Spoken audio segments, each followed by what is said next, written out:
Resumen de la historia de los videojuegos y sus consolas. El primero en ser considerado como videojuego se llama OXO. Es una digitalización del 3 en raya, el cual se juega contra la computadora, creado en 1952. 6 años después saldría Tennis para 2, que sería el predecesor de Pong, el que muchos consideran directamente el primer videojuego como tal. 10 años después saldría Space War en una computadora llamada PDP-1.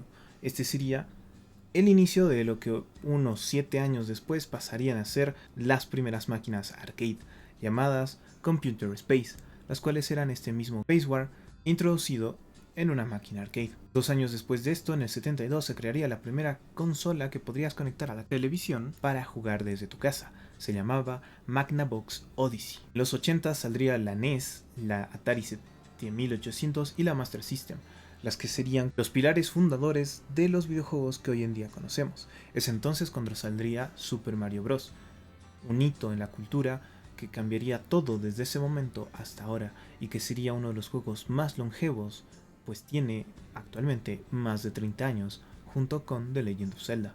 En el 94 pasamos de los juegos 2D y 2D y medio al 3D experimental, iniciando con la Sega Saturn, una consola bastante poderosa y que dejaría de usar cartuchos para empezar a usar CDs y que pasaría de ser de 16 bits a 32 o más adelante 64 bits con las siguientes consolas. Lo malo de esta misma Sega Saturn es que era cara a comparación de su competencia y quería que bajara bastante con la salida de PlayStation, la cual salió prácticamente de la nada para romper el mercado, siendo completamente enfocada en los videojuegos 3D y que contó con la mayor cantidad de juegos en esa generación, encima de la Nintendo 64 y de la Sega Saturn. 4 años después sale la Dreamcast de Sega, la última consola de Sega, el intento de volver al mercado de consolas que no saldría bien. Esta tenía mucha más tecnología que las demás. Venía con una pequeña pantalla en el control, la cual tenía una tarjeta de memoria que era removible para poder llevarla a la casa de tus amigos a jugar. Además, que podías jugar con 4 controles en simultáneo e incluso podías conectarla a internet y comprar un accesorio que era un teclado para navegar en este mismo. Esto hizo que fuera demasiado cara y que sea opacada por la consola que vendría después, la PlayStation 2. Además que la Dreamcast no tuvo una gran producción de videojuegos, por lo cual su catálogo era bastante bajo comparado al de la PlayStation 2. La PlayStation 2 salió en el 2000 y arrasó con todo y todos. Es la consola más vendida de la historia y la segunda con un catálogo más grande en cuanto a videojuegos en consolas, llegando a tener más de 3000 juegos. Lo más importante, o de las cosas más importantes, es que el lector era de DVD, por lo cual tú podías poner un juego de PlayStation 1 y jugarla en la PlayStation 2. Y no solo eso, también podías ver películas metiendo el disco en la PlayStation 2. Esta recompatibilidad y el hecho de que pudieras hacer varias cosas más, como conectarte a internet, hacía que tenga un todo en uno y fuera mucho más barata que sus contrincantes. Además que en base a esta se crearon varios accesorios como las guitarras que vendrían saliendo en Guitar Hero. En 2001 saldría la última consola de Nintendo que buscaría competir contra los gráficos de las demás, que vendría a ser la GameCube.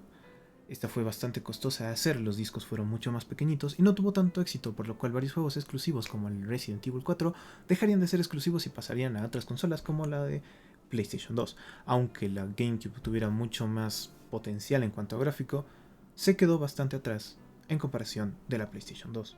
No mucho tiempo después es cuando sale la Xbox de Microsoft, la cual buscaba ser una pequeña computadora y ser la primera consola con un disco duro y una mejora gráfica bastante distinta y mejor a la de otras consolas hasta el momento. Pero por haber salido tan tarde a comparación de la PlayStation 2, fue que no tuvo tanto éxito y no vendió tanto como hubiera querido, pero fue el inicio de varias cosas como Halo.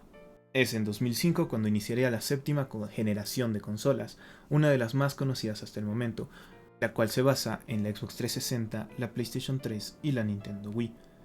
Sega había quedado de lado completamente para basarse únicamente en videojuegos. Las diferencias entre Xbox 360 y PlayStation 3 en cuanto a videojuegos no era muy grande, pues ambas tenían la mayoría de juegos y la diferencia gráfica no era muy diferente. Lo importante era la exclusividad y ciertas cosas como que PlayStation tenía el multijugador gratis, o que Xbox venía con el Kinect, algo que al inicio se presentó como algo asombroso pero terminó siendo un desastre. Mientras tanto, la Nintendo Wii demostró ser más una consola enfocada a la familia y a lo amigable, dejando de lado y censurando muchos videojuegos violentos y enfocándose más en juegos con amigos o con la familia. Se podían conectar hasta 8 controles de forma inalámbrica. Se basaba más que nada en juegos propios de Nintendo. Seguía evolucionando Mario, Zelda, Donkey Kong y, como no, el Super Smash Bros. Brawl. La octava generación, la Xbox One, es la segunda más cercana a este momento. La diferencia ya era bastante mínima en cuanto a consolas. Lo que se buscaba era ver cuál tenía una mejor capacidad gráfica, pero en cuanto a juegos, todo era prácticamente igual a excepción de ciertos exclusivos, como lo podrían ser The Last of Us, God of War o Spider-Man para PlayStation, o Halo y Gears of War para Xbox One. Nintendo en 2012 sacó la Wii U, una consola tan mala que la misma Nintendo busca esconder de cualquier forma, pues fue una clase de prototipo para lo que en 2017 pasaría a ser la Nintendo Switch, una consola la cual era portátil, pero que al llegar a casa podías conectarla a la base y que fuera una consola de sobremesa como cualquier otra, y pudieras jugarla tanto en tu tele como en cualquier lugar gracias a su portabilidad.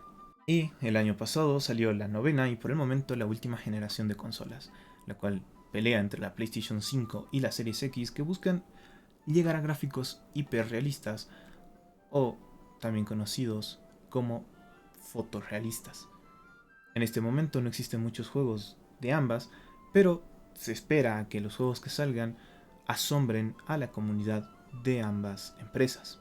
Si quieres saber más y de forma más detallada de esta historia de los videojuegos y consolas, incluyendo la computadora, entra al link que te vamos a dejar en la descripción sobre un blog que explica a detalle cómo fue el paso del tiempo en todas estas consolas, videojuegos y más. No te olvides también entrar a nuestro TikTok, Facebook y Instagram, que estarán en la descripción, donde podrás ver curiosidades referentes a videojuegos y consolas a lo largo del tiempo. Mi nombre es Cal y nos vemos la próxima.